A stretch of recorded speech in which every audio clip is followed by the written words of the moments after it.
ನೀವು ಹೇಳಿದ ಹಾಗೆ ಕಾನೂನು ಇರುವುದೇ ನಮ್ಮೆಲ್ಲರ ಸುರಕ್ಷತೆಗಾಗಿ ಅಂತ.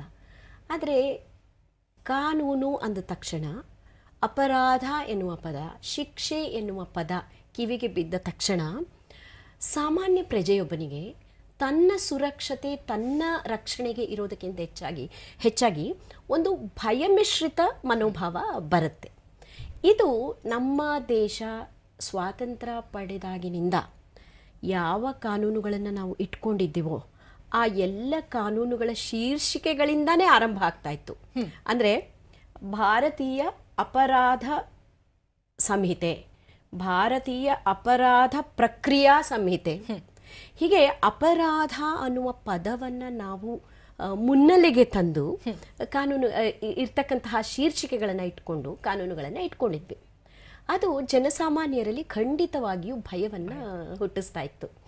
ಅದು ಯಾಕಾಗಿ ಇದೆ, ಅದರಿಂದ ತನಗೇನು ಲಾಭ ಇದೆ, ತನ್ನ ಸುರಕ್ಷತೆಗಾಗಿ ಮಾಡಿಕೊಂಡಿರ್ತಕ್ಕಂತಹ ವ್ಯವಸ್ಥೆ ಅನ್ನುವುದು ಮನಮುಟ್ಟುವ ಮೊದಲೇ ಅಪ್ಪ ಕಾನೂನು ಸಹವಾಸ ಬೇಡಪ್ಪ.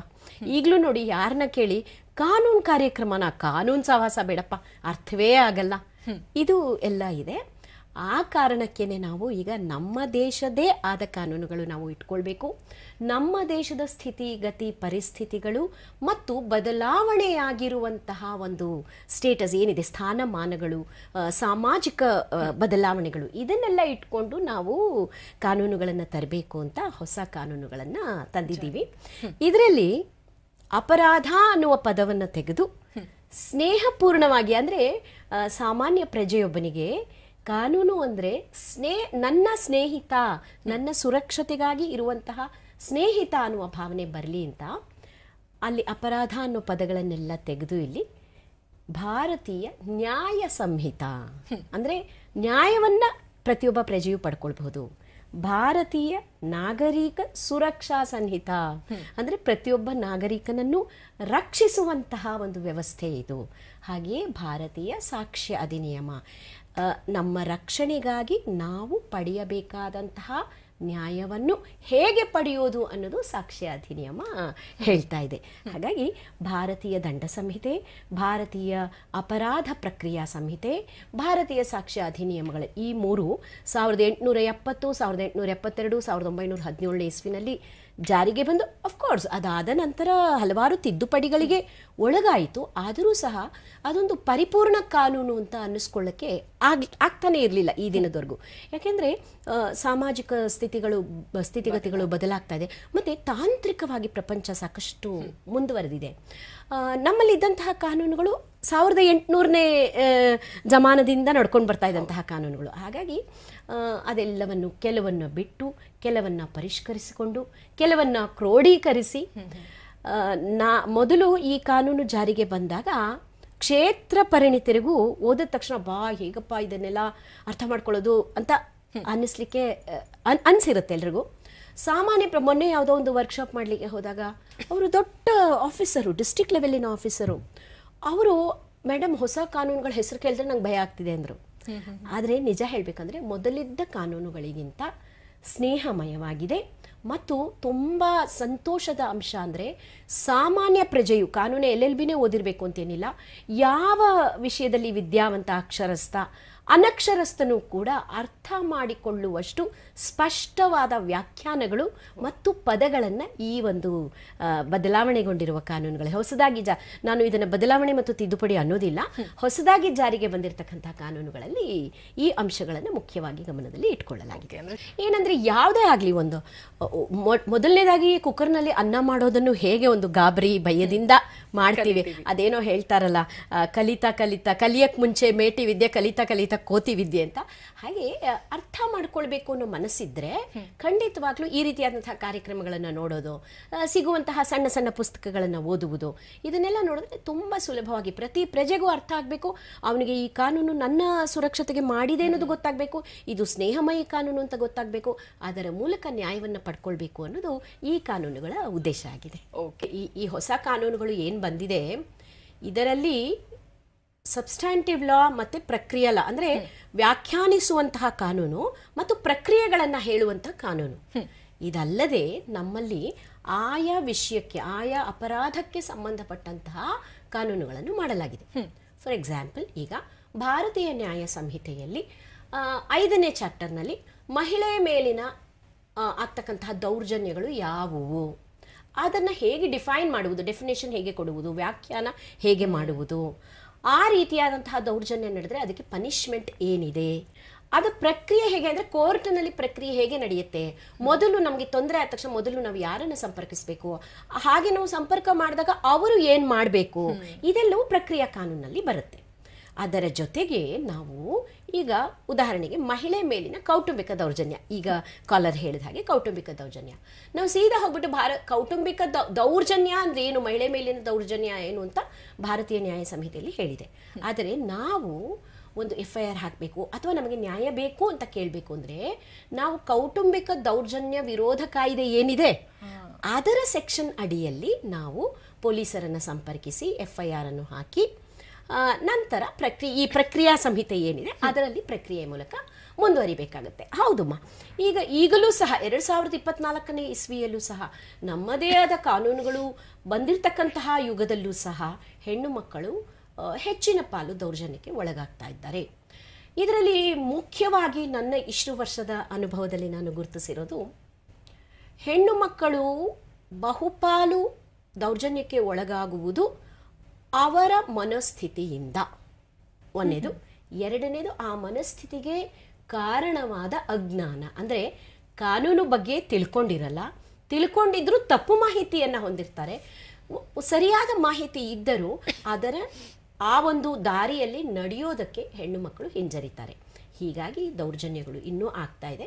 ಬಹುಶಃ ಇಂತಹ ಕಾರ್ಯಕ್ರಮಗಳನ್ನು ಅವರು ಈಗ ಕಾಲ್ ಮಾಡಿದ್ರಲ್ಲ, ಅವರು ಪೂರ್ತಿ ನೋಡಿದರೆ ಆ ಪ್ರಕ್ರಿಯೆ ಏನು ಮಾಡಬಹುದು ಅನ್ನೋದು ಅವರಿಗೆ ಗೊತ್ತಾಗತ್ತೆ. ಯಾವುದೇ ದೌರ್ಜನ್ಯವು, ಯಾವುದೇ ಶೋಷಣೆಯು, ಯಾವುದೇ ನೋವು ವ್ಯಾಖ್ಯಾನದ ಅಡಿಯಲ್ಲಿ ಇಲ್ಲ ಎನ್ನುವ ಹಾಗಿಲ್ಲ, ಅದಕ್ಕೆ ಒಂದು ಉಪಶಮನ ಇದೆ. ಈಗ ನಾನು ಅದೇ ಹೇಳಲಿಕ್ಕೆ ಬರ್ತಾ ಇದ್ದೆ, ವೈದ್ಯಕೀಯವಾಗಿ ಇವಾಗ ಒಂದು ಹೊಟ್ಟೆ ನೋವು ಬಂತು, ತಕ್ಷಣ ನಾವು ಏನು ತಿಂದ್ವಿ, ಅದು ಅಜೀರ್ಣದ ಹೊಟ್ಟೆ ನೋವಾ ಅಥವಾ ನಮ್ಮ ಹೆಣ್ಣು ಮಕ್ಕಳ ತಿಂಗಳ ಹೊಟ್ಟೆ ನೋವಾ, ಇದನ್ನೆಲ್ಲ ಗಮನಿಸಿ ನಾವು ಡಾಕ್ಟರ್ ಹತ್ರ ಹೋಗೋದೋ ಬೇಡವೋ, ಆ ತೀವ್ರತೆ ಏನು ಹೊಟ್ಟೆ ನೋವು ಅಂತ ಗಮನಿಸ್ತೀವಿ ಅಲ್ವಾ.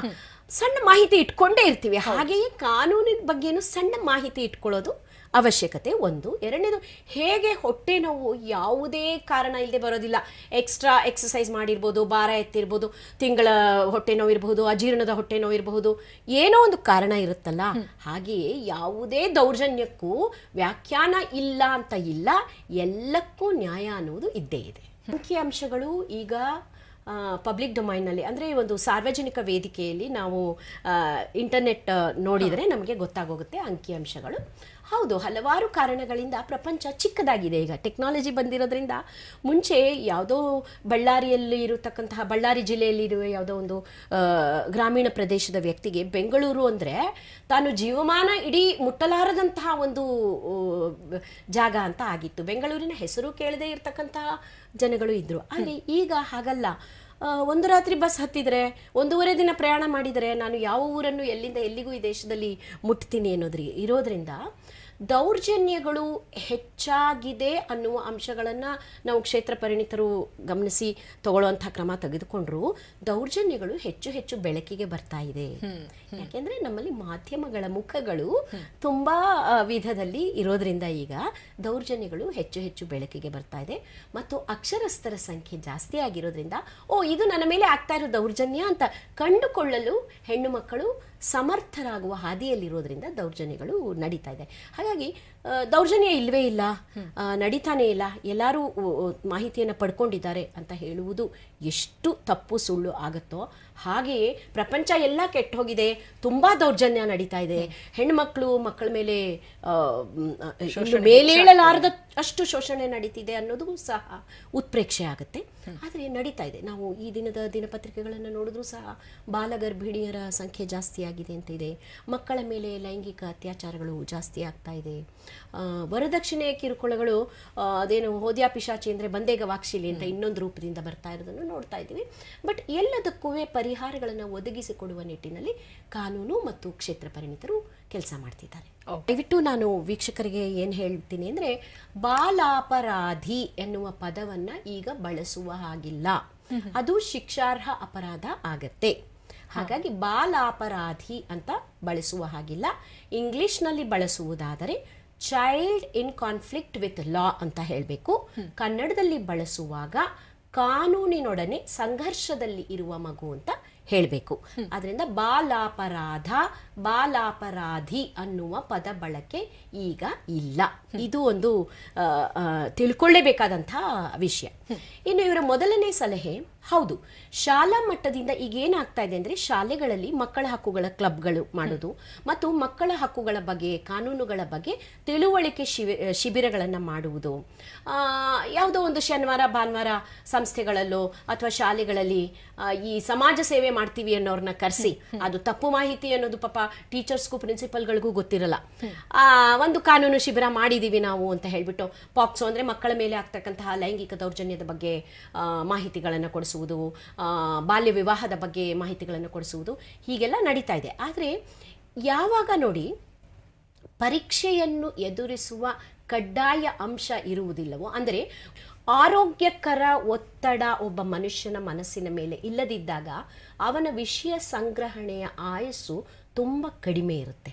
ಅಂದರೆ ಮಕ್ಕಳು ಈ ಶನಿವಾರ ಬಾಲ್ಯ ವಿವಾಹ ಮಾಡಬೇಡಿ ಅಂತ ಅನ್ನೋದನ್ನ ನಾವು ಏನು ಹೇಳ್ಕೊಟ್ಟಿರ್ತೀವೋ, ಬಾಲ್ಯ ವಿವಾಹ ಮಾಡಬೇಡಿ ಅದು ತಪ್ಪು ಅನ್ನೋದು ಕಲ್ತ್ಕೊಂಡಿರ್ತಾರೆ ಹೊತ್ತು ಮುಂದೆ ತಮಗೆ ಆ ಪರಿಸ್ಥಿತಿ ಎದುರಾದರೆ ತಾವು ಏನು ಮಾಡಬೇಕು ಅನ್ನೋಷ್ಟು ಸಕ್ಷಮರಾಗಿರೋದಿಲ್ಲ. ಹಾಗಾಗಿ ಖಂಡಿತವಾಗಿಯೂ ನಾನು ಮತ್ತು ನನ್ನಂತೆ ಈ ಕ್ಷೇತ್ರದಲ್ಲಿ ಇರುವವರೆಲ್ಲರೂ ಹೇಳ್ತಾ ಇರೋದು, ಮಕ್ಕಳಿಗೆ ಹೇಗೆ ಪಠ್ಯ ಪುಸ್ತಕದಲ್ಲಿ ನೀವು ಕನ್ನಡದಲ್ಲಿ ಸಾಹಿತ್ಯ ಸೇರಿಸ್ತೀರಾ, ವಿಜ್ಞಾನದಲ್ಲಿ ಇನ್ನೇನೋ ಒಂದು ಕೆಮಿಸ್ಟ್ರಿ, ಫಿಸಿಕ್ಸ್, ಬಯಾಲಜಿ ಹೀಗೆ ಸೇರಿಸ್ತೀವಲ್ಲ, ಹಾಗೆಯೇ ಕಾನೂನು ಕೂಡ ಪಠ್ಯ ಪುಸ್ತಕದ ಒಂದು ಅಧ್ಯಾಯ ಆಗಿರಲೇಬೇಕು. ಆಗಲೇ ಮಕ್ಕಳಿಗೆ ಬರೀ ನೋಡಿ ಮಾಹಿತಿ ತಿಳ್ಕೊಂಡ್ರೆ ಸಾಲೋದಿಲ್ಲ. ಆ ಒಂದು ಸಂದರ್ಭ ನನಗೆ ಎದುರಾದಾಗ ನಾನು ಏನು ಮಾಡಬೇಕು ಎನ್ನುವುದಕ್ಕೆ ಮಕ್ಕಳನ್ನು ನಾವು ತಯಾರು ಮಾಡಬೇಕು ಅಂದರೆ ಅದು ಪಠ್ಯ ಪುಸ್ತಕದಲ್ಲಿ ಇರಲೇಬೇಕಾದಂತಹ ಒಂದು ವಿಷಯ. ಅದು ನಾನು ಖಂಡಿತ ಒಪ್ಕೊಳ್ತೀನಿ. ಅವರು ಹಿಂದೆಯೂ ಇದನ್ನು ಸಜೆಸ್ಟ್ ಮಾಡಿದರು. ನಾವು ಅದನ್ನು ಸರ್ಕಾರಕ್ಕೆ ಹೇಳೂ ಇದ್ದೀವಿ. ಇನ್ನು ಮುಂದೆ ಹೆಚ್ಚಿನ ಮಟ್ಟದಲ್ಲಿ ಹೇಳುವಂಥ ಒಂದು ಕೆಲಸವನ್ನು ಮಾಡ್ತೀವಿ. ಮುಂದೆ ಈಗ ಯಾವುದೇ ಒಂದು ತಪ್ಪನ್ನು ಮಾಡಿರ್ತಕ್ಕಂತಹ 18 ವರ್ಷದ ಒಳಗಿನ ಮಗುವನ್ನು ನಾವು ಇತರೆ ತಪ್ಪು ಮಾಡಿದಂತಹ ಮಕ್ಕಳ ಜೊತೆ ಇಟ್ಟರೆ ಅವರು ಐಡಿಯಾಗಳನ್ನು, ಅಂದರೆ ಅಪರಾಧಿಕ ಮನೋಭಾವದ ಉಪಾಯಗಳನ್ನು, ಯೋಜನೆಗಳನ್ನು ಒಬ್ಬರ ಜೊತೆ ಒಬ್ಬರು ಹಂಚಿಕೊಂಡು ಮತ್ತಷ್ಟು ಮಾಡ್ತಾರೆ. ಹೌದು, ಸಾಮಾನ್ಯ ಜನಕ್ಕೆ ಇದು ಒಂದು ಕಲ್ಪನೆ ಇರುತ್ತೆ. ಆದರೆ ನಾವು ಒಂದು ಗಮನಿಸಬೇಕು, ನಮ್ಮಲ್ಲಿ ಇರುವುದು ಯಾವುದು ಪನಿಷ್ಮೆಂಟ್ ಓರಿಯೆಂಟೆಡ್ ಜಸ್ಟಿಸ್ ಅಲ್ಲ. ಅಂದರೆ ನಮ್ಮ ನ್ಯಾಯ ವ್ಯವಸ್ಥೆಯಲ್ಲಿ ಶಿಕ್ಷೆ ಆಗಬೇಕು ಎನ್ನುವುದಕ್ಕಿಂತ ಹೆಚ್ಚಾಗಿ ಪುನರ್ವಸತಿ, ಅಂದರೆ ರಿಫಾರ್ಮೇಟಿವ್, ಆ ಸುಧಾರಣೆ ಆಗಬೇಕು ಅನ್ನುವುದು ನಮ್ಮ ನ್ಯಾಯ ವ್ಯವಸ್ಥೆಯ ಉದ್ದೇಶ. ಸುಧಾರಣೆ ಆಗಬೇಕು ಅಂದಾಗ ನಾವು ಪ್ರತಿಯೊಂದು ತಪ್ಪು ಮಾಡಿದ ಮಗುವನ್ನು ಐಸೋಲೇಟ್ ಮಾಡ್ತಾ, ಒಂದೊಂದು ದ್ವೀಪ ಮಾಡ್ತಾ ಹೋದರೆ ಮನಸ್ಸು ಇನ್ನಷ್ಟು ಒರಟು ಬಿದ್ದು ಹೆಚ್ಚಿನ ಅಪರಾಧವನ್ನು ಮಾಡಲಿಕ್ಕೆ ಸಾಧ್ಯ ಇರುತ್ತೆ. ಮತ್ತು ಒಂದು ಮಗುವನ್ನ ಒಂದು ಸಣ್ಣ ತಪ್ಪು ಅಂತಾನೆ ನಾ ಹೇಳೋದು, 18 ವರ್ಷದ ಒಳಗಿನವರು ಏನೇ ಮಾಡಿದರೂ ಸಮಾಜಕ್ಕೆ, ನಾನು ಕ್ಷೇತ್ರ ಪರಿಣಿತ ಅಲ್ಲ, ನಾನು ಒಂದು ಲಾಯರ್ ಅಲ್ಲ ಅಂತ ನೋಡಿದಾಗ ನನಗೂ ಸಹ ಅದು ದೊಡ್ಡ ತಪ್ಪಾಗಿ ಕಾಣುತ್ತೆ. ಆದರೆ ವೈಜ್ಞಾನಿಕ ವಿಚಾರಗಳನ್ನು ಗಮನಿಸಿ, ಸಾಕಷ್ಟು ಸಂಶೋಧನೆಗಳನ್ನು ಗಮನಿಸಿಯೇ ಮಕ್ಕಳ ಕಾನೂನು ತಯಾರಾಗಿರೋದ್ರಿಂದ 18 ವರ್ಷದ ಒಳಗಿನ ವ್ಯಕ್ತಿ ಯಾವುದೇ ತಪ್ಪು ಮಾಡಿದರೂ ಅವರನ್ನು ನಾವು ಮಾನಸಿಕ ರೋಗಿಯನ್ನಾಗಿ ಮಾಡುವುದಕ್ಕಿಂತ ಹೆಚ್ಚಾಗಿ ಸಮಾಜದ ಇತರೆ ವ್ಯಕ್ತಿಗಳ ಜೊತೆಗೇ ಇಟ್ಟು ಅವರ ಸುಧಾರಣೆಯ ಬಗ್ಗೆ ಗಮನ ನಾವು ಕೊಡ್ತೀವಿ. ಇದನ್ನೇ ನಾವು ಬಾಲಮಂದಿರಗಳಲ್ಲಿ ಮಾಡ್ತಕ್ಕಂತಹ ವಿಷಯ. ಎಲ್ಲೆಲ್ಲಿ ಇಂತಹ ಮಕ್ಕಳನ್ನು ಇಟ್ಟಿರ್ತೀವೋ ಅಲ್ಲೆಲ್ಲ ಬರೀ ಮಕ್ಕಳನ್ನ ಒಂದು ದನದ ದೊಡ್ಡಿ ಥರ ತುಂಬಿಟ್ಟು ಜಡ್ಜ್ ಬರ್ತಾರೆ, ಏನು ಅಂತ ಪನಿಷ್ಮೆಂಟ್ ಕೊಟ್ಬಿಟ್ಟು ಹೊಟ್ಟೋಗ್ತಾರೆ, ಬೇಲ್ ಕೊಟ್ಬಿಡ್ತಾರೆ, ಮಾತಾಡಿಸ್ಬಿಡ್ತಾರೆ, ಅದಲ್ಲ. ಅಲ್ಲಿ ನಿರಂತರವಾಗಿ 24 ಗಂಟೆಗಳ ಕಾಲವು ಆ ಮಗುವಿನ ವ್ಯಕ್ತಿತ್ವ ಸುಧಾರಣೆಗೆ ಆಗಬೇಕಾದಂತಹ ಕೆಲಸಗಳು ಆಗ್ತಾ ಇರುತ್ತೆ. ಅದಕ್ಕಾಗಿಯೇ ಮಕ್ಕಳ ಕಲ್ಯಾಣ ಸಮಿತಿಗಳು ಮತ್ತು JJB ಅಂದರೆ ಜುವೆನೈಲ್ ಜಸ್ಟಿಸ್ ಬೋರ್ಡ್ ಹೀಗೆಲ್ಲ ಇರುತ್ತೆ. ಅವರೆಲ್ಲರೂ ಆ ಮಕ್ಕಳ ವ್ಯಕ್ತಿತ್ವವನ್ನು ಸ್ಟಡಿ ಮಾಡ್ತಾ ಇರ್ತೀವಿ. ನಾವು ಅದಕ್ಕೆ ತಕ್ಕಂತೆ ಪೂರಕವಾದ ವಿದ್ಯಾಭ್ಯಾಸವನ್ನು ಕೊಡಲಿಕ್ಕೆ ಅರೇಂಜ್ ಮಾಡಿರ್ತೀವಿ, ಒಂದು ವ್ಯವಸ್ಥೆಯನ್ನು ಕೊಟ್ಟಿರ್ತೀವಿ. ಹಾಗೆ ಬರೀ ವಿದ್ಯಾಭ್ಯಾಸ ಆಗಲ್ಲ, ವ್ಯಕ್ತಿತ್ವ ನಿರ್ಮಾಣಕ್ಕೆ ಮತ್ತು ಕೌಶಲ್ಯ ತರಬೇತಿಗೆ ಏನೇನು ಬೇಕೋ ಅದೆಲ್ಲ ಮಾಡ್ತಾ ಇರ್ತೀವಿ. ಹಾಗಾಗಿ ಮಕ್ಕಳು ಅಲ್ಲೆಲ್ಲ ಒಂದು ಕಡೆ ಸುಮ್ಮನೆ ಒಂದು ರೂಮಲ್ಲಿ, ದೊಡ್ಡ ರೂಮಲ್ಲಿ ಕೂತ್ಕೊಂಡ್ಬಿಟ್ಟು ಬರೀ ಅಪರಾಧದ ಬಗ್ಗೆ ಮಾತಾಡ್ತಿರ್ತಾರೆ. ಇದು ಒಂದು ತಪ್ಪು ಕಲ್ಪನೆ. ಅಲ್ಲಿ ಪ್ರತಿ ಮಗುವಿನ ವ್ಯಕ್ತಿತ್ವ ನಿರ್ಮಾಣ ಮಾಡುವಂತಹ ಕೆಲಸ ನಡೀತಾ ಇರುತ್ತೆ. ಹಾಗಾಗಿ ಮಕ್ಕಳನ್ನು ಜೊತೆಯಲ್ಲೇ ಇಡಬೇಕು. ಯಾವುದೇ ಮಗುವನ್ನು ನೋಡಿ, ಈಗಲೂ ಹೇಳ್ತಾರೆ, ಒಂದು ಸಣ್ಣ ವಿಷಯ ತಗೊಂಡ್ರೆ ವಿಜ್ಞಾನದಲ್ಲಿ ಹೇಳಬೇಕಂದ್ರೆ, ಒಂದು ಸರ್ಜರಿ ಆಗಿರೋ ಮನುಷ್ಯನ ICUನಲ್ಲಿ ಇಟ್ಟು ನೀವು ಹೊರಗಡೆ ಕರ್ಕೊಂಡು ಬಂದು ಅವರ ಕುಟುಂಬದ ಜೊತೆ ಇಟ್ಟಾಗ ಅವರು ಬೇಗ ಗುಣಮುಖರಾಗ್ತಾರಲ್ಲ, ಇದು ಹಾಗೆಯೇ. ಹಾಗಾಗಿ ಆ ಒಂದು ತಪ್ಪು ಕಲ್ಪನೆಯಿಂದ ನಮ್ಮ ಜನ ಹೊರಗಡೆ ಬರಬೇಕು. ಓಕೆ, ಸೊ ಸುಧಾ, ಈಗ ಕಸ್ಟಡಿ ಅನ್ನುವ ಪದವನ್ನ ಪಾಪ ಸಾಮಾನ್ಯ ಜನರಿಗೆ ಗೊತ್ತಿರೋದಿಲ್ಲ. ಹಾಗಾಗಿ ಅವರ ಕಸ್ಟಡಿಯಲ್ಲಿ ಇದ್ದಾರೆ ಅಂತ ಹೇಳಿದಾಗ ನಮ್ಗೆ ಏನಾಗುತ್ತೆ ಲಾಯರ್ಗಳಿಗೆ ಅಂದ್ರೆ, ಕಸ್ಟಡಿ ಅಂದ ತಕ್ಷಣ ಅದು ನ್ಯಾಯಾಲಯದಿಂದ ಕೊಡ್ತಕ್ಕಂತಹ ಒಂದು ಪ್ರಕ್ರಿಯೆ ಆದ್ರಿಂದ ನಾವು ನ್ಯಾಯಾಲಯದ ಮೂಲಕ ಕೊಟ್ಟರೆ ಅದು ಬೇರೆ ವಿಧಾನ ಇರುತ್ತೆ ನಾವು ಪಡೆದುಕೊಳ್ಳೋಕೆ, ಅದನ್ನ ಹೇಳಕ್ ಹೋಗ್ತೀವಿ. ಇವರ ಮಕ್ಕಳು ಒತ್ತಾಯ ಪೂರ್ವಕವಾಗಿ ತಂದೆ ಕರೆದುಕೊಂಡು ಹೋಗಿದ್ದಾರೆ ಅಂತ ಹೇಳ್ತಾ ಇದ್ದಾರೆ. ಇವರಿಗೆ ಇವರ ಮಕ್ಕಳು ಬೇಕು ಅಂದರೆ ಇವರು ನ್ಯಾಯಾಲಯದಲ್ಲಿ ಮಕ್ಕಳನ್ನು ನನ್ನ ಕಸ್ಟಡಿಗೆ ಕೊಡಿ ಅನ್ನುವ ಒಂದು ಪೆಟಿಷನ್ನ, ಒಂದು ಕೇಸನ್ನು ಹಾಕೊಳ್ಬೇಕಾಗತ್ತೆ. ನಾನು ನೋಡಿ ಇಲ್ಲಿ ಯಾವುದೇ ಸೆಕ್ಷನ್ಗಳು ಹೇಳೋದಿಲ್ಲ, ಯಾಕೆಂದ್ರೆ ಸಾಮಾನ್ಯ ಪ್ರಜೆಗೆ ಸೆಕ್ಷನ್ಗಳು ಬೇಕಾಗಿಲ್ಲ. ವಿಷಯಗಳನ್ನು ನಾವು ಯಾವಾಗ ಸೆಕ್ಷನ್ ಹೇಳ್ಬಿಡ್ತೀವೋ ಅವಾಗ ಹೆದರ್ಕೊಳ್ತಾರೆ ಜನ. ಹಾಗಾಗಿ ಕಸ್ಟಡಿ ವಿಷಯದಲ್ಲಿ ಬಂದಾಗ ನೀವು ಒಂದು ವಕೀಲರ ಮೂಲಕ ನ್ಯಾಯಾಲಯಕ್ಕೆ ಹೋಗಿ ನನ್ನ ಮಕ್ಕಳ ಕಸ್ಟಡಿಯನ್ನು ನನಗೆ ಕೊಡಿ ಅಂತ ನೀವು ಖಂಡಿತವಾಗ್ಲೂ ಒಂದು ಕೇಸನ್ನು ಹಾಕಿಕೊಳ್ಳಬಹುದು. ನ್ಯಾಯಾಲಯ ಏನೇನು ಅಂಶವನ್ನು ಪರಿಗಣಿಸುತ್ತೆ ಅಂದರೆ, ಮೊದಲನೆಯದಾಗಿ ಆ ಮಕ್ಕಳನ್ನು ಘನತೆಯುಳ್ಳ ಒಂದು ಕನಿಷ್ಠ ಮಟ್ಟದ ಜೀವನ ಶೈಲಿಯಲ್ಲಿ ನೋಡಿಕೊಳ್ಳಲು ತಾಯಿ ಸಮರ್ಥಳಿದ್ದಾಳಾ? ತಾಯಿ ಇರುವ ವಾತಾವರಣದಲ್ಲಿ ಆ ಮಕ್ಕಳು ಮಾನಸಿಕವಾಗಿ ಮತ್ತು ದೈಹಿಕವಾಗಿ ಸುರಕ್ಷತೆಯನ್ನು, ಭಾವನಾತ್ಮಕವಾಗಿ ಸುರಕ್ಷತೆಯನ್ನು ಹೊಂದಿರಲು ಸಾಧ್ಯವೇ? ಈ ಎಲ್ಲ ಅಂಶಗಳನ್ನು ನೋಡಿ ತಾಯಿ ಸಕ್ಷಮಳು ಅಥವಾ ತಂದೆ ಸಕ್ಷಮ ಎನಿಸಿದರೆ ನ್ಯಾಯಾಲಯ ಮಕ್ಕಳನ್ನು ಅವರಿಗೆ ಹಸ್ತಾಂತರ ಮಾಡುತ್ತೆ. ನಿಮ್ಮ ವಿಷಯದಲ್ಲಿ 14 ಮತ್ತು 17 ವರ್ಷಗಳ ಮಕ್ಕಳಿರೋದ್ರಿಂದ ನ್ಯಾಯಾಲಯ ತೀರ್ಮಾನ ಕೊಡುವುದಕ್ಕೆ ಮೊದಲು ಮಾನ್ಯ ನ್ಯಾಯಾಧೀಶರು ಆ ಮಕ್ಕಳ ಜೊತೆ ಖುದ್ದಾಗಿ ಮಾತನಾಡಿ ಅವರಿಗೆ ತಂದೆ ಹಾಗೂ ತಾಯಿ ಯಾರ ಬಳಿ ಇರುವುದು ಅವರ ಮನಸ್ಸಿಗೆ ಬೇಕಾಗಿದೆ ಅನ್ನುವ ಅಭಿಪ್ರಾಯ ಸಂಗ್ರಹಣೆ ಮಾಡಿ ನಂತರ ಈ ಎಲ್ಲ ಅಂಶಗಳನ್ನು ಪರಿಗಣಿಸಿ ಕಸ್ಟಡಿ ವಿಷಯವನ್ನು ನ್ಯಾಯಾಲಯ ತೀರ್ಮಾನ ಮಾಡುತ್ತೆ. ಹಾಗಾಗಿ ನಾ ಆಗಲೇ ಹೇಳಿದ್ನಲ್ಲ, ಹೆಣ್ಣು ಮಕ್ಕಳು ಅವರ ಮನೋಸ್ಥಿತಿಯಿಂದಾನೇ ತೊಂದರೆ ಅನುಭವಿಸ್ತಾ ಇರ್ತಾರೆ ಅಂತ. ಈಗ ಅವ್ರು ಹೇಳಿದ ಹಾಗೆ 4 ವರ್ಷ ಆಯ್ತು ಮಕ್ಕಳನ್ನು ಕರೆದುಕೊಂಡು ಹೋಗಿ ತಂದೆ ಆಗಲಿ ತಾಯಿ ಆಗಲಿ, ಇದು ಇವರೊಬ್ಬರದೇ ಸಮಸ್ಯೆ ಅಲ್ಲ. ಎಷ್ಟೋ ವೇಳೆ ಗಂಡಸರು ಬರ್ತಾರೆ, ಒತ್ತಾಯಪೂರ್ವಕವಾಗಿ ತಾಯಿ ಮಗಳನ್ನ ಕರ್ಕೊಂಡು ಹೋಗ್ಬಿಟ್ಟಿರ್ತಾರೆ ಅಂತ.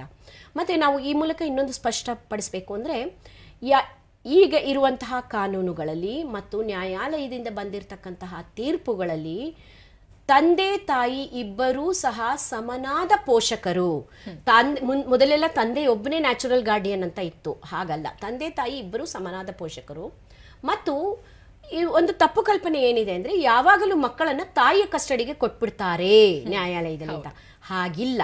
ಮಕ್ಕಳ ಮಾನಸಿಕ, ದೈಹಿಕ ಮತ್ತು ಭಾವನಾತ್ಮಕ ಬೆಳವಣಿಗೆಗೆ ತಾಯಿ ಅಥವಾ ತಂದೆ ಇರುವಂತಹ ವಾತಾವರಣ ಯಾವುದು ಪೂರಕವಾಗಿದೆ ಎನ್ನುವುದನ್ನು ನೋಡಿ ತಂದೆಗೂ ಹಸ್ತಾಂತರ ಮಾಡುತ್ತಾರೆ, ತಾಯಿಗೂ ಹಸ್ತಾಂತರ ಮಾಡುತ್ತಾರೆ. 4 ವರ್ಷಗಳ ಕಾಲ ಇವರು ಯಾವುದೇ ಒಂದು ಕ್ರಮವನ್ನು ತೆಗೆದುಕೊಳ್ಳದೆ ಇದ್ರೆ, ಲಕ್ಷ್ಮೀನವರು ಕಾಲ್ ಮಾಡಿದ್ರಲ್ಲ, ಅದು ದೊಡ್ಡ ತಪ್ಪು. 4 ವರ್ಷದ ನೋವು ನಿಮ್ಗಾಗಲೇ ಕಡಿಮೆ ಆಗಿರೋದು, ನೀವು ಮೊದಲೇ ಅದರ ಬಗ್ಗೆ ಕೆಲಸ ಮಾಡಿದಿದ್ರೆ ಈಗಲೂ ಸಹ ನೀವು ನ್ಯಾಯಾಲಯದಲ್ಲಿ ಕಸ್ಟಡಿ ವಿಷಯವಾಗಿ ಕೇಸನ್ನು ಹಾಕೊಳ್ಬಹುದು.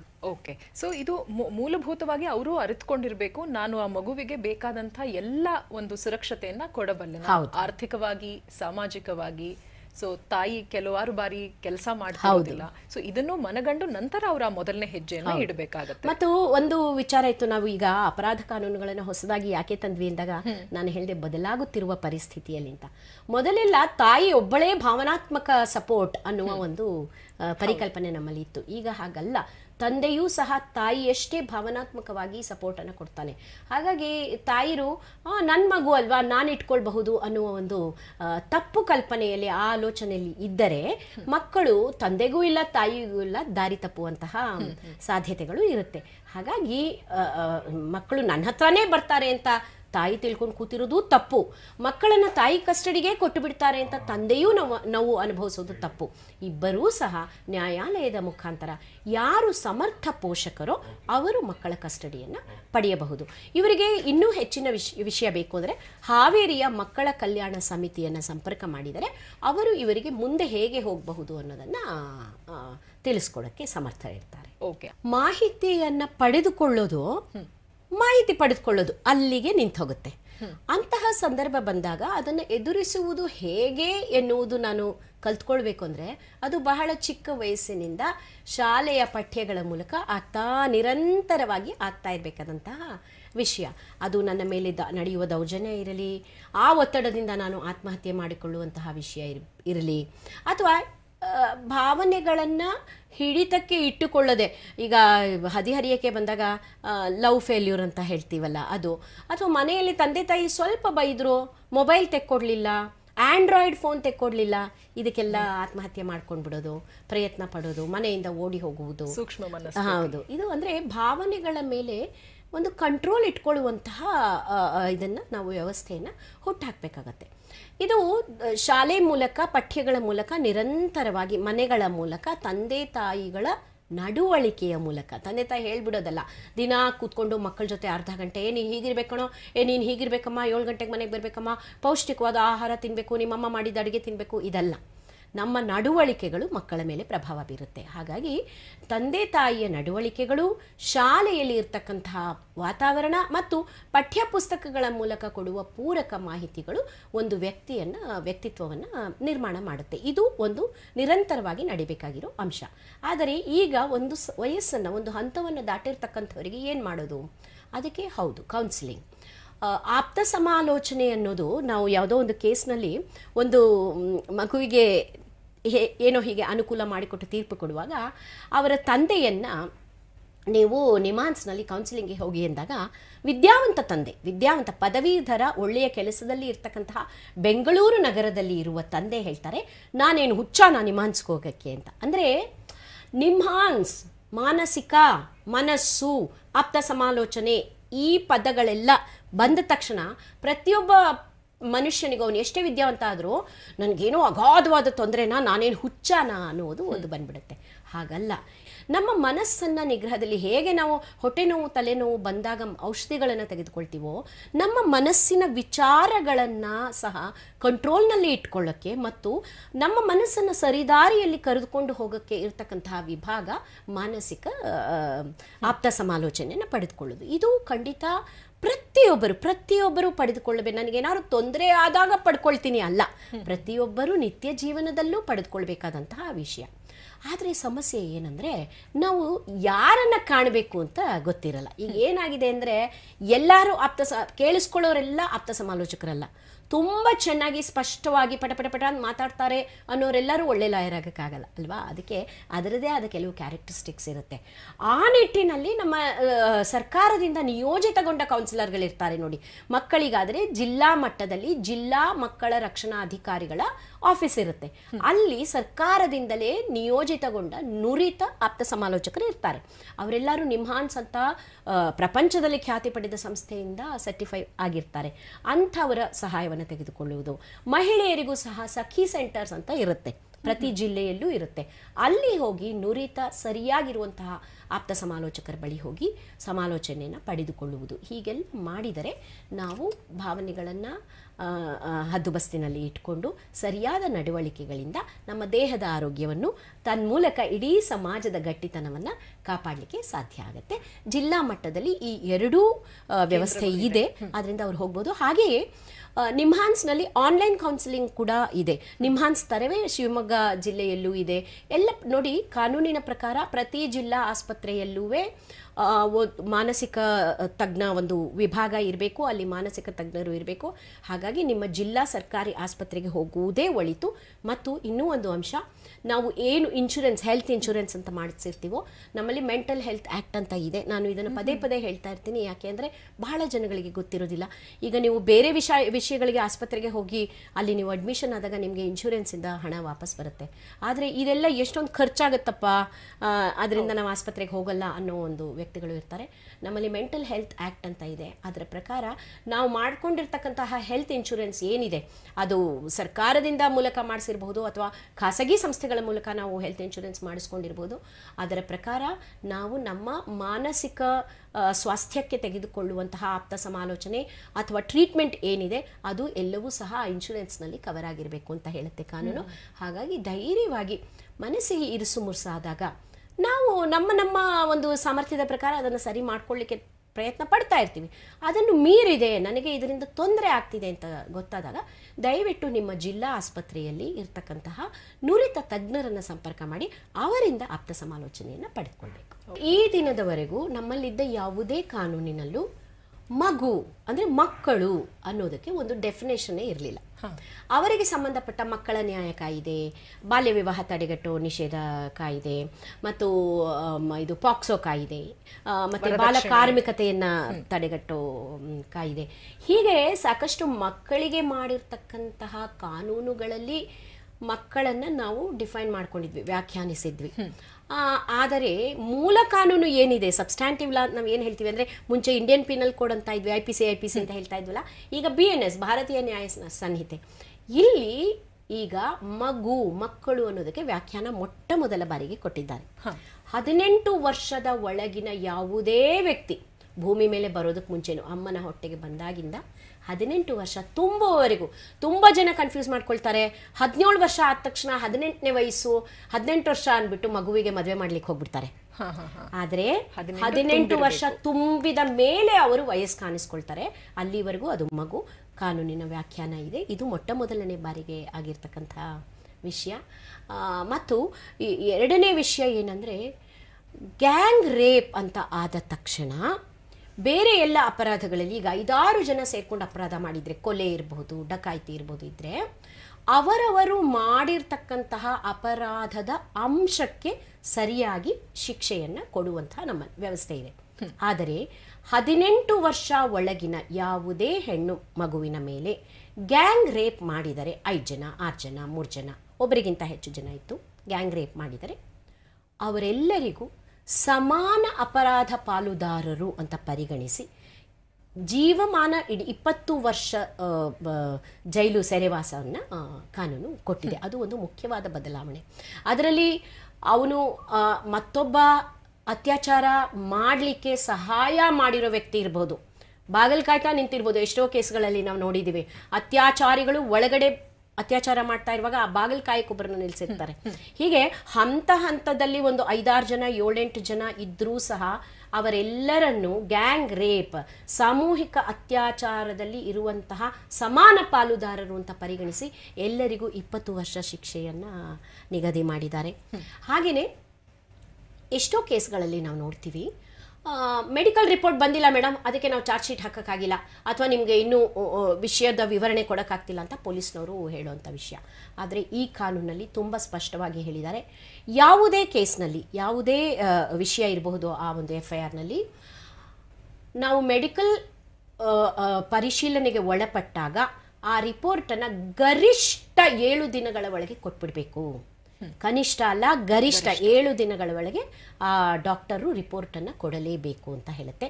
ಹಾಗೆ ಮುಖ್ಯವಾದ 2 ವಿಷಯಗಳನ್ನು ನಾವು ಇವತ್ತಿನ ದಿನ ಹೆಂಗಸರಿಗೆ ಹೆಣ್ಣು ಮಕ್ಕಳಿಗೆ ಹೇಳಲೇಬೇಕಂದ್ರೆ, ತುಂಬ ಹೆಂಗಸರು ಒಂದು ಸಣ್ಣ ಸಣ್ಣ ವ್ಯಾಪಾರವನ್ನು ಮನೆ ಮಟ್ಟದಲ್ಲಿ ಅಥವಾ ಮನೆ ಮೇಲೆ ಒಂದು ರೂಮ್ನಲ್ಲಿ ಬ್ಯೂಟಿ ಪಾರ್ಲರು, ಅದು ರಿಜಿಸ್ಟರ್ ಆಗಿಲ್ಲ ಅಂದರೆ ಅದು ಅಪರಾಧ, ಅದು ತಪ್ಪು. ನಾ ಹೇಳ್ತಾ ಇರೋದು ರಿಜಿಸ್ಟರ್ ಮಾಡ್ಕೊಂಡೇನೆ ಏನೋ ಒಂದು ಫುಡ್ ಇಂಡಸ್ಟ್ರಿ ಮನೆ ಒಳಗೆ ನಡೆಸ್ತಾ ಇರ್ತಾರೆ, ಗೃಹ ಕೈಗಾರಿಕೆ ನಡೆಸ್ತಾ ಇರ್ತಾರೆ. ಆಹಾರಗಳನ್ನು ಪ್ಯಾಕ್ ಮಾಡೋದು, ಉಪ್ಪಿನಕಾಯಿ ಹಪ್ಪಳ ಸಂಡಿಗೆ ಮಾಡೋದು, ಈ ಚಟ್ನಿ ಪುಡಿ ಈ ಥರದ್ದೆಲ್ಲ ಮಾಡ್ತಾ ಇರ್ತಾರೆ. ಅಂತೆಯೇ ಬಟ್ಟೆ ವ್ಯಾಪಾರಗಳು, ಸೀರೆ ಮಾಡೋದು, ಇದೆಲ್ಲ ಮಾಡ್ತಾ ಇರ್ತಾರೆ. ಇಲ್ಲಿ ಏನಾಗುತ್ತೆ ಅಂದರೆ, ಏನೋ ಒಂದು ಹೆಚ್ಚು ಕಡಿಮೆ ಮಾತು ವ್ಯವಹಾರಗಳು ನಡೆದ್ಬಿಟ್ಟು ಗ್ರಾಹಕರು ಹೋಗಿ ಪೊಲೀಸ್ ಸ್ಟೇಷನಲ್ಲಿ ಕಂಪ್ಲೇಂಟ್ ಕೊಡ್ತಾರೆ. ಯಾವುದೋ ಒಂದು ಇರ್ಬೋದು, ಹಣಕಾಸು ಜಾಸ್ತಿ ದುಡ್ಡು ತೊಗೊಂಡ್ರೋ ಅಥವಾ ಉಪ್ಪಿನಕಾಯಿ ಚೆನ್ನಾಗಿರಲಿಲ್ಲ ಅಂತ ಏನೋ ಒಂದು ಮಾತುಕತೆ ನಡೆದ್ಬಿಟ್ಟು ಬ್ಯೂಟಿ ಪಾರ್ಲರು, ಇದು ನಮ್ಮ ಹತ್ರ ಇರೋವಂಥ ಕೇಸು, ಹಾಗಾಗಿ ನಾನು ಇಷ್ಟೊಂದು ಖಚಿತವಾಗಿ ಹೇಳ್ತಾ ಇದ್ದೀನಿ. ಆ ಗ್ರಾಹಕರು ಹೋಗಿ ಪೊಲೀಸ್ ಸ್ಟೇಷನಲ್ಲಿ ಕಂಪ್ಲೇಂಟ್ ಕೊಡ್ತಾರೆ. ನಿಮಗೆ ಒಂದು ಫೋನ್ ಬರುತ್ತೆ, ನಾಳೆ 10 ಗಂಟೆಗೆ ಪೊಲೀಸ್ ಸ್ಟೇಷನ್ಗೆ ಬಂದ್ಬಿಡಮ್ಮ ಅಂತ. ಅಥವಾ ನಿಮಗೆ 3 ದಿನ ಬಿಟ್ಟು ಒಂದು ಲೆಟರ್ ಬರುತ್ತೆ, 27ನೇ ತಾರೀಕು ನೀವು ಪೊಲೀಸ್ ಸ್ಟೇಷನ್ಗೆ ಬನ್ನಿ ಅಂತ. ಎಷ್ಟೋ ಜನ ಹೆಂಗಸರು ಫೋನ್ ಮಾಡ್ತಾರೆ, ಮೇಡಮ್ ಈ ಥರ ಏನು ಎತ್ತ ನಮಗೆ ವಿಷಯನೇ ಗೊತ್ತಿಲ್ಲ, ಈ ಥರ ಪೊಲೀಸ್ ಸ್ಟೇಷನ್ಗೆ ಬಾ ಅಂತ ಇದ್ದಾರೆ, ನನಗೆ ತುಂಬ ಹೆದರಿಕೆ ಆಗ್ತಾ ಇದೆ ಅಂತ. ಇನ್ನು ಮುಂದೆ ದಯವಿಟ್ಟು ಯಾವ ಹೆಣ್ಣುಮಗಳು ಹೆದರ್ಕೊಳ್ಳೋ ಅವಶ್ಯಕತೆ ಇಲ್ಲ.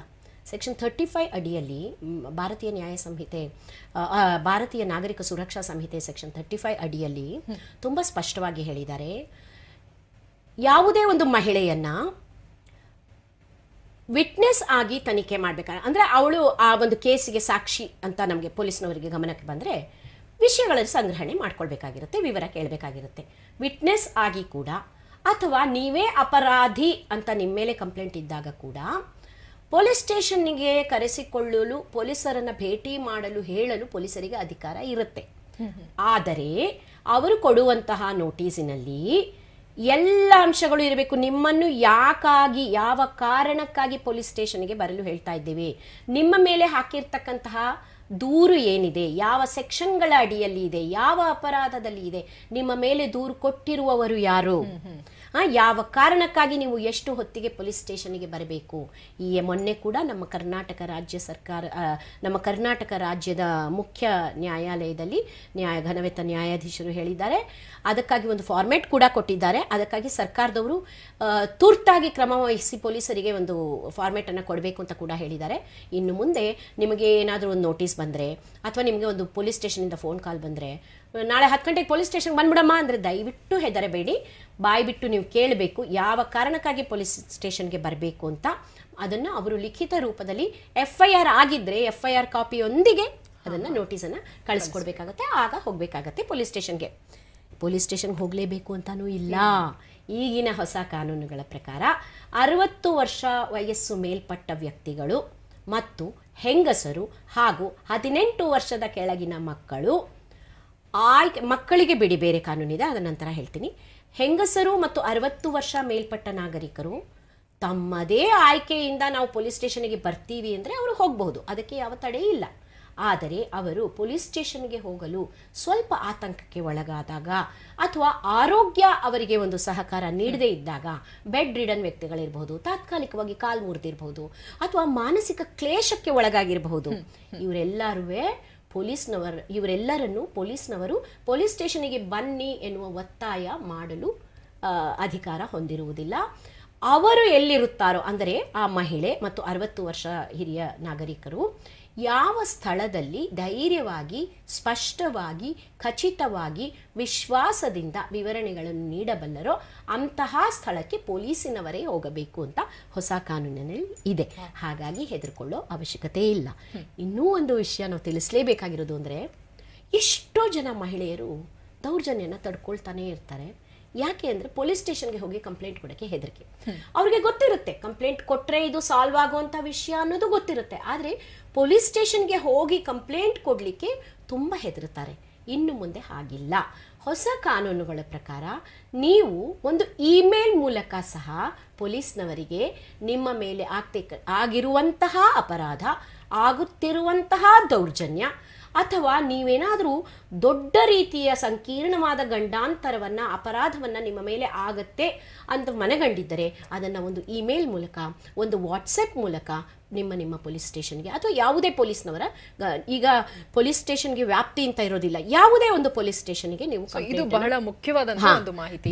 ನಮ್ಮ ಜ್ಯೂರಿಸ್ಡಿಕ್ಷನ್ ಅಲ್ಲ, ನಮ್ಮ ವ್ಯಾಪ್ತಿಗೆ ಬರಲ್ಲ ಅಂತ ಹಾಗೆಲ್ಲ ಆಟ ಆಡಿಸೋ ಹಾಗೆ ಇಲ್ಲ. ಮೊದಲು ಇತ್ತು ನಮ್ಮಲ್ಲಿ CRPC ಅಂತ ಏನು ಕಾನೂನಿತ್ತು, ಕ್ರಿಮಿನಲ್ ಪ್ರೊಸೀಜರ್ ಕೋಡ್, ಅಲ್ಲೂ ಸಹ ತುಂಬಾ ಒಂದು ಅತ್ಯಂತ ಅನಿವಾರ್ಯ ಪರಿಸ್ಥಿತಿಯಲ್ಲಿ ಯಾವ ಪೊಲೀಸ್ ಸ್ಟೇಷನ್ನವರು ಸಹ ದೂರನ್ನ ತೆಗೆದುಕೊಂಡು ಅದನ್ನು ನಂತರ ವ್ಯಾಪ್ತಿಗೆ ಬರುವ ಪೊಲೀಸ್ ಸ್ಟೇಷನ್ಗೆ ವರ್ಗಾವಣೆ ಮಾಡಬಹುದು ಅಂತಿತ್ತು. ಆದರೆ ಅದನ್ನು ಪೊಲೀಸ್ನವರು ಮಾಡ್ತಾ ಇರಲಿಲ್ಲ. ಅದಕ್ಕಾಗಿ ಸುಪ್ರೀಂ ಕೋರ್ಟ್ ಸಹ 0 FIR ಬಗ್ಗೆ ಒತ್ತು ಕೊಡಿ ಅಂತ ಹೇಳಿ ಒಂದು ಜಡ್ಜ್ಮೆಂಟ್ ಅನ್ನು ಕೊಟ್ಟಿತ್ತು. ಆದರೆ ಕಾನೂನಿನಲ್ಲಿ ಅದರ ಬಗ್ಗೆ ವ್ಯಾಖ್ಯಾನ ಇರಲಿಲ್ಲ. ಆದರೆ ಈಗ ಏನು ಮಾಡಿದ್ದಾರೆ, ಕಾನೂನಿನಲ್ಲೇ ಹೇಳ್ಬಿಟ್ಟಿದ್ದಾರೆ, ಇನ್ಮೇಲೆ ಪೊಲೀಸ್ ಸ್ಟೇಷನ್ಗಳಿಗೆ FIR ವಿಷಯದಲ್ಲಿ ವ್ಯಾಪ್ತಿ ಎನ್ನುವುದು ಇರೋದಲ್ಲ. ಯಾವುದೇ ಪೊಲೀಸ್ನವರಿಗೆ ನೀವು ಕಂಪ್ಲೇಂಟನ್ನು ಲಿಖಿತ ರೂಪದಲ್ಲಿ ಕೊಡಬಹುದು, ಇಲ್ಲ ಇಮೇಲ್ ಅಥವಾ ವಾಟ್ಸಪ್ ಮೂಲಕ ಕಳಿಸಿದರೆ ಅವರು ಅದರ ಬಗ್ಗೆ ಮುಂದಿನ ಕ್ರಮ ವಹಿಸಬೇಕಾಗತ್ತೆ. ಒಂದೇ ಒಂದು ಅಂಶ ಅಂದರೆ, ಇಲ್ಲಿ ಯಾರಿಗೂ ಮೋಸ ಆಗಬಾರ್ದು. ಅದು ಅಕ್ಯೂಸ್ಡ್ ಇರಲಿ, ಅಂದರೆ ಆರೋಪಿ ಇರಲಿ, ಅಥವಾ ದೌರ್ಜನ್ಯವನ್ನು ಇರ್ತಕ್ಕಂತಹ ಮಹಿಳೆ ಇರಲಿ, ಯಾರಿಗೆ ಆಗಲಿ ಒಂದು ಅನ್ಯಾಯ ಆಗಬಾರದು ಅನ್ನುವ ನಿಟ್ಟಿನಲ್ಲಿ ನೀವು ಹಾಗೆ ಆನ್ಲೈನ್ನಲ್ಲಿ ಕಂಪ್ಲೇಂಟ್ ಕೊಟ್ಟು 72 ಗಂಟೆಗಳ ಒಳಗೆ ಆ ಪೊಲೀಸ್ ಸ್ಟೇಷನ್ಗೆ ಹೋಗಿ ನೀವು ಅದರ ಒಂದು ಪ್ರಿಂಟ್ ಕಾಪಿಗೆ ಸಹಿ ಹಾಕಬೇಕು ಅಂತ ಅದನ್ನು ಮಾಡಿದ್ದಾರೆ. ಅದು ಯಾರನ್ನಾದರೂ ನಾವು ಮನೆಯಲ್ಲಿ ನಮಗೆ ಧೈರ್ಯ ಬರುತ್ತೆ, 72 ಗಂಟೆ ತುಂಬ ದೊಡ್ಡ ಅವಧಿ, ಹಾಗಾಗಿ ಮಾಡಬಹುದು. ದಯವಿಟ್ಟು ಆ ಥರ ಏನಾರು ಇದ್ದರೆ ಇಮ್ಮಿಡಿಯೇಟ್ ಕಂಪ್ಲೇಂಟನ್ನು ಕೊಡಬಹುದು. ಮತ್ತು ಹಾಗೆ ಕಂಪ್ಲೇಂಟ್ ಕೊಟ್ಟಾಗ ಪೊಲೀಸ್ನವರು ನಿಮ್ಮನ್ನ ನಾಳೆ ಬನ್ನಿ ನಾಡಿದ್ದು ಬನ್ನಿ ಅಂತ ಹೇಳೋ ಹಾಗಿಲ್ಲ.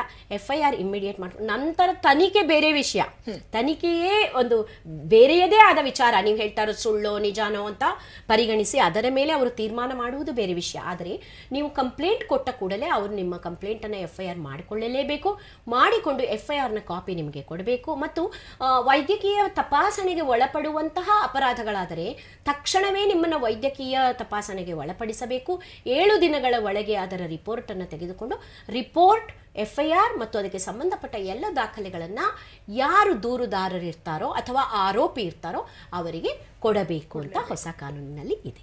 ಇವರು 20 ಪುಟಗಳ ಪ್ರಬಂಧ ಬರೆಯುವಷ್ಟು ಸಮರ್ಥರು ಅಂದರೆ ಅವರಿಗೆ ಸಾಮಾಜಿಕವಾಗಿ ಈ ಒಂದು ಅತ್ಯಾಚಾರ ದೌರ್ಜನ್ಯಗಳನ್ನು ತಡೆಗಟ್ಟೋದಕ್ಕೆ ಏನೇನು ಮಾಡಬೇಕು ಅಂತ ಅವರು ಚೆನ್ನಾಗಿ ತಿಳ್ಕೊಂಡೇ ಇರ್ತಾರೆ. ಅದಕ್ಕಾಗಿ ಇನ್ಫ್ಯಾಕ್ಟ್ ನಾನು ಅವರಿಗೆ ಥ್ಯಾಂಕ್ಸ್ ಹೇಳಬೇಕು. ಈ ಥರ ಜನಗಳು ಸಮಾಜದಲ್ಲಿ ಇದ್ದಾರಲ್ಲ ಅಂತ. ನಿಮಗೆ ವಿಷಯ ಗೊತ್ತಿರೋದ್ರಿಂದ ಈಗಾಗಲೇ ನೀವು ನಿಮ್ಮ ಸುತ್ತಮುತ್ತಲಿನ ಪರಿಸರದಲ್ಲಿ ಇದರ ಬಗ್ಗೆ ಮಾಹಿತಿ ಕೊಡ್ತಿರ್ತೀರಾ ಅಂತ ನನಗೆ ಒಂದು ನಂಬಿಕೆ ಇದೆ. ಇದರ ಜೊತೆಗೆ ನೋಡಿ, ಕಾನೂನು ಏನು ಹೇಳುತ್ತೆ ಈ ಅತ್ಯಾಚಾರ ಅನಾಚಾರಗಳನ್ನು ಕಡಿಮೆ ಮಾಡಬೇಕು ಅಂತ ಅಂದರೆ, ನಮ್ಮಲ್ಲಿ ಒಂದು ಹೇಳಿಕೆ ಇದೆ, ನ್ಯಾಯ ಕೊಡುವುದಲ್ಲ ಕೊಟ್ಟಿರುವುದನ್ನು ಕಾಣುವಂತೆ ಮಾಡಬೇಕು. ಅಂದರೆ ಸುಮ್ಮನೆ ಒಂದು ಕೇಸ್ ನಡೆಯುತ್ತೆ, ಮೊನ್ನೆ ಯಾವುದೋ ಒಂದು ಸೆಲೆಬ್ರಿಟಿ ಕೇಸ್ನಲ್ಲಿ 20 ವರ್ಷಗಳ ನಂತರ ಅವರು ಜೈಲಿಗೆ ಹೋಗ್ತಾರೆ. ವರದಕ್ಷಿಣೆಗೆ ಅತ್ತಿಗೆಯನ್ನು ಗೋಳಿಕೊಂಡಿರ್ತಾರೆ ನಟಿಯೊಬ್ಬರು. 20 ವರ್ಷ ಕೇಸ್ ನಡೆದ ನಂತರ ಅವರು ಜೈಲಿಗೆ ಹೋಗ್ತಾರೆ. ಆ 20 ವರ್ಷ ಅತ್ತಿಗೆಯ ಜೀವನ ಪೂರ್ತಿ ಹಾಳಾಯ್ತಲ್ಲ. ಸೊ ಹೀಗೆ ನ್ಯಾಯ ಕೊಟ್ಟು ಬಿಡೋದಲ್ಲ, 20 ವರ್ಷ ಆದಮೇಲೆ ಅತ್ತಿಗೆಗೆ ನ್ಯಾಯ ಸಿಕ್ತು. ಆದರೆ ನ್ಯಾಯ ಕೊಟ್ಟಿದ್ದೀವಿ ಅನ್ನುವುದು ಜನರ ಗ್ರಹಿಕೆಗೆ ಬರುವ ಹಾಗೆ ಮಾಡುವುದು ಸಹ ನ್ಯಾಯ ಕೊಡುವ ವಿಧಾನದ ಒಂದು ಭಾಗ. ಆದ್ದರಿಂದ ಈ ಕಾನೂನಲ್ಲಿ ಏನಿದೆ ಗೊತ್ತಾ, ಲಾಯರ್ಗಳು ಸುಮ್ಮನೆ ಇನ್ಮೇಲಿಂದ ಅಡ್ಜಸ್ಟ್ಮೆಂಟ್ ತೆಗೆದುಕೊಳ್ಳೋ ಹಾಗಿಲ್ಲ. ಹೊಸ ಕಾನೂನು ಜಾರಿಗೆ ಬಂದ ಮೇಲೆ 2 ಅಡ್ಜಸ್ಟ್ಮೆಂಟ್ ಮಾತ್ರ ಅವಕಾಶ ಇದೆ. ಅದಕ್ಕೂ ಮೀರಿ ಅಡ್ಜಸ್ಟ್ಮೆಂಟ್ಗಳು ಬೇಕು ಅನ್ನೋದಾದರೆ ಅದಕ್ಕೆ ಸರಿಯಾದ ಕಾರಣಗಳನ್ನು ನ್ಯಾಯಾಧೀಶರಿಗೆ ನಾವು ಮನವರಿಕೆ ಮಾಡಿಕೊಡ್ಬೇಕಾಗತ್ತೆ. ಹಾಗಾಗಿ ಮತ್ತು ಇಂತಿಷ್ಟೇ ದಿನಗಳವರೆಗೆ, ಈಗ ಅತ್ಯಾಚಾರ ಪ್ರಕರಣಗಳಲ್ಲಿ ನೋಡಿ 7 ದಿವಸಗಳ ಒಳಗೆ ನಮಗೆ ಮೆಡಿಕಲ್ ರಿಪೋರ್ಟ್ ಬರಬೇಕು. 30 ರಿಂದ 90 ದಿನಗಳ ತನಿಖೆ ಪ್ರಾರಂಭವಾಗಿ ತನಿಖೆ ಶುರುವಾದ ದಿನದಿಂದ ನ್ಯಾಯ ಕೊಡುವಿಕೆ ಅಂದರೆ ತೀರ್ಪು ಬರಲು 30 ರಿಂದ 90 ದಿನಗಳ ಒಳಗೆ ತೀರ್ಪು ಕೊಟ್ಟು ಬಿಡಬೇಕು ಅಂತ ಈ ಕಾನೂನು ಹೇಳುತ್ತೆ. ಅಂದ್ರೆ ಇದು ಫಾಸ್ಟ್ ಟ್ರ್ಯಾಕ್. ಹೌದು, ಫಾಸ್ಟ್ ಟ್ರ್ಯಾಕ್, ಸ್ಪೀಡಿ ಜಸ್ಟಿಸ್ ಅಂದ್ರೆ ತ್ವರಿತವಾದ ನ್ಯಾಯವನ್ನು ಕೊಡುವುದು ಸಹ. ಹೇಗೆ ಪ್ರಜೆ ಸ್ನೇಹಿಯಾಗಿರಬೇಕು ಕಾನೂನುಗಳು ಅಂತ ಒಂದು ಉದ್ದೇಶ ಇದೆಯೋ, ಹಾಗೆಯೇ ತ್ವರಿತವಾದ ನ್ಯಾಯವನ್ನ ನೊಂದವರಿಗೆ ಮುಟ್ಟಿಸಬೇಕು ಅನ್ನೋದು ಸಹ ಉದ್ದೇಶಗಳಲ್ಲಿ ಒಂದಾಗಿದೆ ಈ ಕಾನೂನುಗಳಿಗೆ. ಹಾಗಾಗಿ ಇನ್ನು ಮುಂದೆ ಬೇಗ ನ್ಯಾಯಾಲಯದ ಪ್ರಕ್ರಿಯೆ ನಡೆದು ನೊಂದವರಿಗೆ ನ್ಯಾಯ ಸಿಕ್ಕತ್ತೆ.